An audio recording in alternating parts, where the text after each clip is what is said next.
Luke 8, 4 through 8. A farmer went out to plant some seed, and as he scattered it across the field, some seed fell on a footpath, where it was stepped on and the birds came and ate it.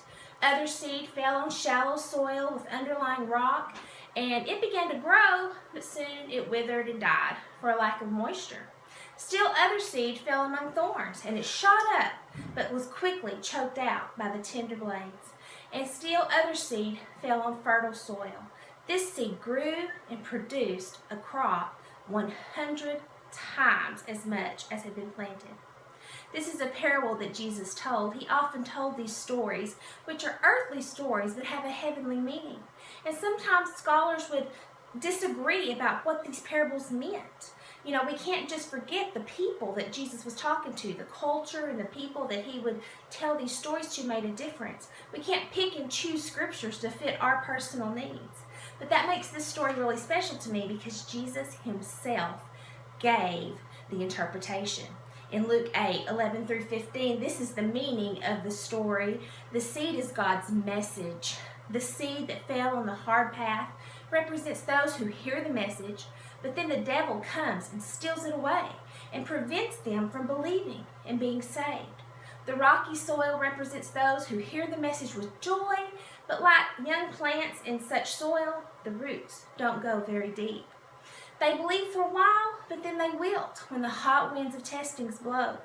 The thorny ground represents those who hear and accept the message, but all too quickly, the message is crowded out by the cares and riches and pleasures of this life. And so they never really get to grow into maturity. But the good soil represents honest, good-hearted people who hear God's message, cling to it, and steadily produce a large harvest.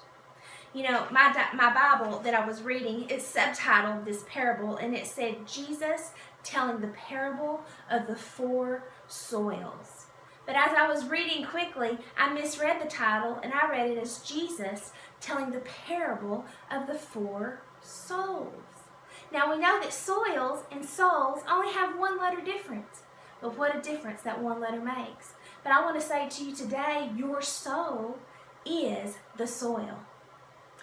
It's up to you. You know, I grew up on a farm. My grandmother and my grandfather, they had cows and a garden, and we just were out in the fields, and we worked and we worked. And some of the things that they had to do to that garden still hold true to our lives today. One thing they had to do is they had to put up a scarecrow to scare off those birds, to scare off that enemy.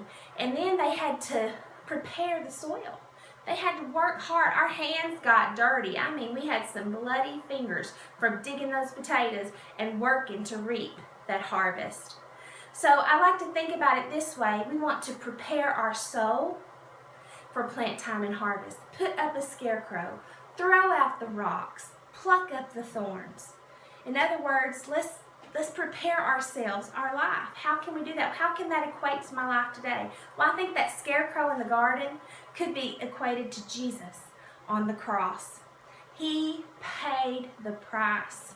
So the devil, he can't even come in. He can't come in and steal my joy because Jesus already paid for it. He can't have that seed. I'm going to throw out those rocks, and those are my habits that I've picked up along the way, or poor acquaintances that I have that weigh me down and pull me back in to that past that I don't want to live anymore. And then those thorns, wow, the thorns, they creep in so quickly. And we have to be so careful as we weed out our garden. It's a daily task because if they overtake too much, then it's too late and you're going to pull out the good with the bad. It's a daily thing that we have to watch. We can't let the busyness of our everyday to-day life get in the way of our relationship with Jesus. Because that's what so many times I think those thorns are. It's just the busyness we have day by day. But Jesus said, deny yourself. Take up your cross daily and follow me. Luke 9:23. It's a daily walk, just like tending your garden is a daily job. Prepare your soul, just as the farmer prepares the soil. And then you too can reap a bountiful harvest.